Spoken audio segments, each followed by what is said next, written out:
Good morning, and welcome to Reading with Drew. I'm Sean Connery, and we are currently on Chapter 27, The Coming Challenge. Alright, it's been a good book so far, and I am excited to read more. Just finish this book. So let's finish it. Let's finish this. Still got a few chapters, but when Peloo's interview with Wynyato was over, he was led back to his small stone cell, more miserable than ever. He began to regret that he had not escaped with Lucabara. He even made a few feeble attempts to scratch at the stone walls and floor, thinking vaguely that he might burrow his way out. That proved as futile as his regrets. As he sat there, growing more and more miserable, he recalled one of Magwat's sayings. To resist a challenge is to resist life itself. What challenge, Peloo asked himself, had he ever accepted? None, he muttered, all too aware how little he'd done. Peloo recollected another of Magwat's saying, excuse me, of all challenges, the greatest is to be yourself. I've not even done that, he admitted to himself. As time slowly passed, Peloo became more and more melancholy. He had even resigned himself to being forgotten when his ears caught the sound of someone approaching. Very quietly, the door was unlatched and opened. It was Wynyato. The packmaster entered furtively and shut the door quickly. Peloo jumped to his feet. Wynyato, his large black eyes full of sorrow, gazed at Peloo. His eyes drooped, his tongue lolled. At last he said, Do you have any idea how difficult you have made things by your foolish attempt at escape? I wish you had gotten away. What do you mean? Peloo asked. Peloo, I am a peaceful Felbart, not that I am unwilling to defend myself and my tribe. I assure you I have, and I will. I've been to war. He fingered the scar on his snout. But if war can be avoided, it must be. There are some Felbarts, Wynyato continued, as I'm sure there are some Montemers who want this conflict. I'm feeling their pressure. So far, your friend has been unable to stop the Montemer army. Perhaps if you had escaped, you might have been more successful. Peloo fussed with his whiskers, but said nothing. Wynyato scratched himself under his chin meditatively. Then he said, Peloo, if this war is fought, many lives will be lost. I'll do anything to prevent it, Peloo said. And earnestly, anything. Wynyato cocked his head and looked fixedly at him. Do you mean that? Yes. Have you any experience as a warrior? Peloo rubbed his paws. None. You've hunted, of course. Only a little, Peloo confessed. I'm best at snowballs. The packmaster was not amused by Peloo's attempt at humor. How do you pass your time? He wanted to know. Reading. Wynyato growled. Then you have no experience with the Montemer pike? Very little, Peloo replied. I hope you're being modest, the Felbart said gravely. Wynyato, Peloo pleaded, tell me what you have in mind. Very well, we Felbarts believe in individual challenges. So do Monomers.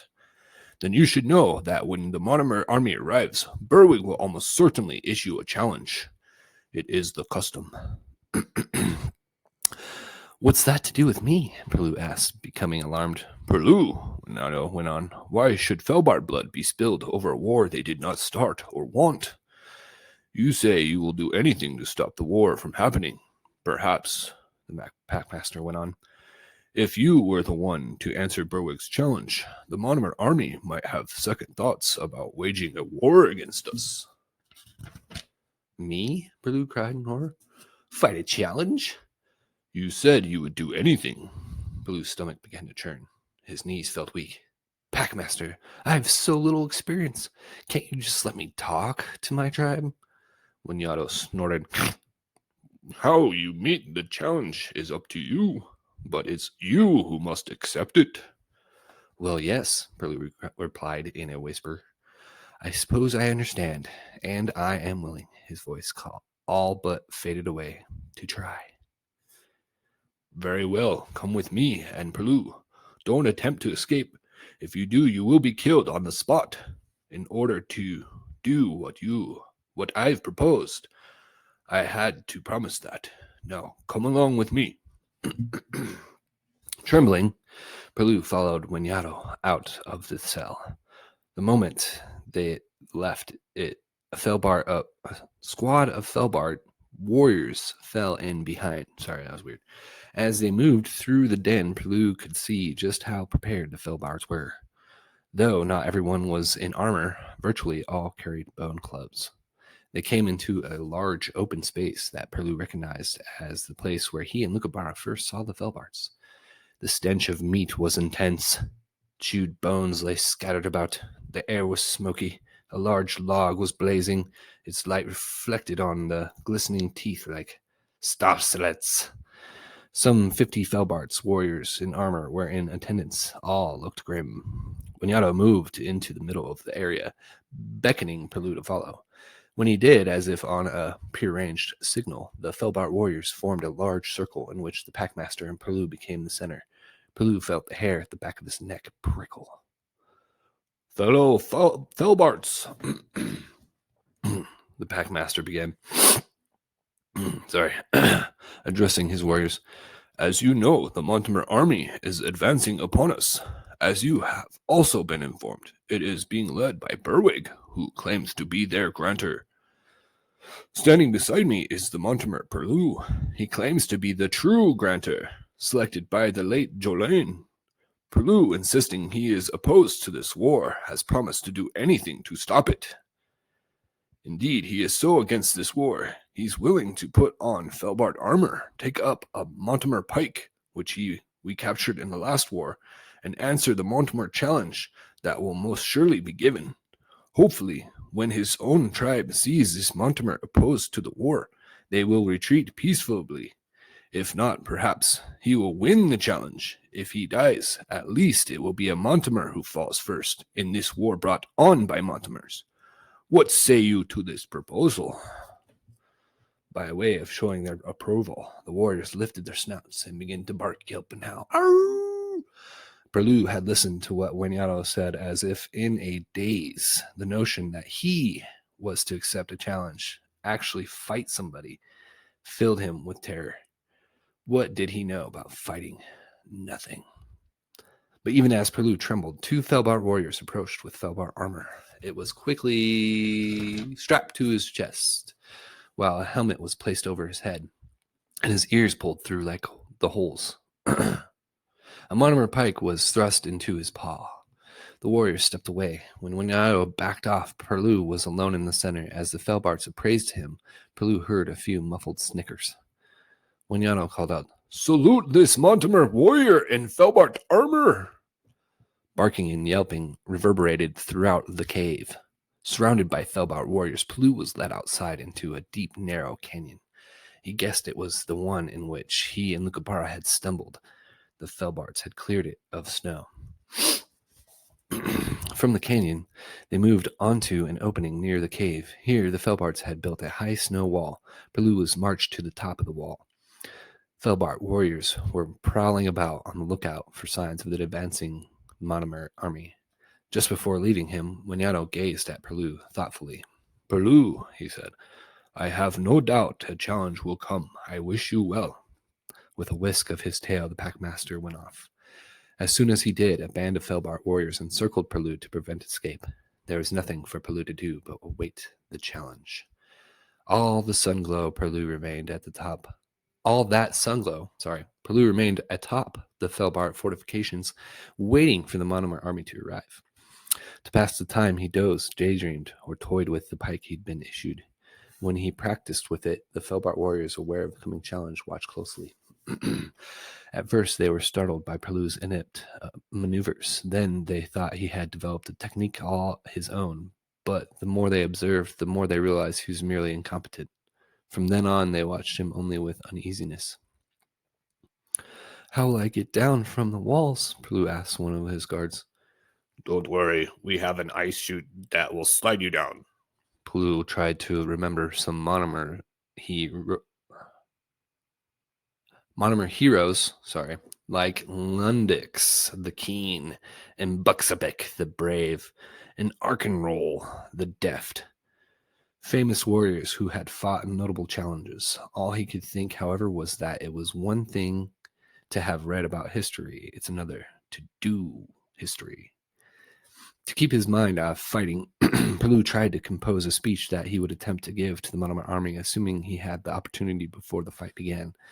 The long sun glow passed without any word of the Monomers. All Pelou was able to gather from the jittery chatter of Felbart warrior guards was that the Monomer army had been sighted and had pitched a camp close by. It was, he knew, merely a matter of time before a challenge was issued, presumably the next day. The weather continued to moderate, turning the soft, powdery blizzard snow into stuff of a heavier, more packable weight. The Felbarts used this to their advantage, working constantly to strengthen their fortifications. That moonglow, Pelou, along with the rest of the Felbar army, remained outside. Tucked deep within his warm smock, he slept sporadically. He did not even bother to stick out a warning ear. What was there to be warned about, he thought, other than his ultimate doom? Pelou dreamed of his snug burrow. How he longed to be there again. At other times he started awake with a beating heart and gave way to doleful musings about his life. In so doing, he resigned himself to the notion that he would have to fight, that in all probability he would lose, that by next moonglow he would be dead.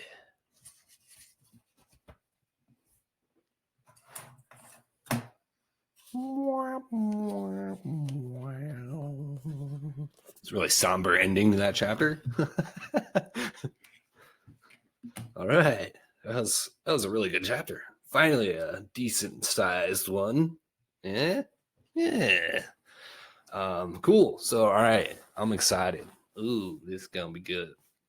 Because they decided to pick Pelou to be the challenger. I was wondering. I was like, okay, so it's either gonna be a random Felbart warrior or it's gonna be Pelou. So I know I can remember when I read this as a kid, he does give a speech. I'm pretty sure he's able to talk first, and I don't know if he convinces them with the speech or if they fight though, because I also thought that there was a battle, but maybe not.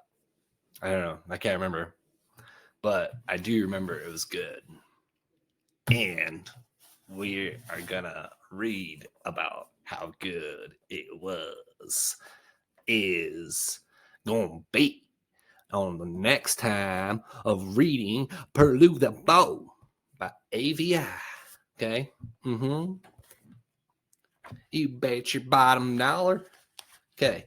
And Berwig and Sydney's plot is the next chapter. So, of course, it's going to go to the other side, to the Monomers, and they'll probably be at camp and be like, okay, what are we going to do in the morning? So, if they do fight, it's going to be Cineas and Pelou. And Cineas knows how to fight. It was said that old sly rabbit knows how to. What's up? So Pelou's he's in for it. But as for most stories go, I'm sure he'll be fine because he's the main character. Yeah. The main character usually almost always survives. So, all right. I hope you had a good time reading with me. It's kind of a little long one. But hey, that's what it's about, right? It's about reading, having fun, doing this.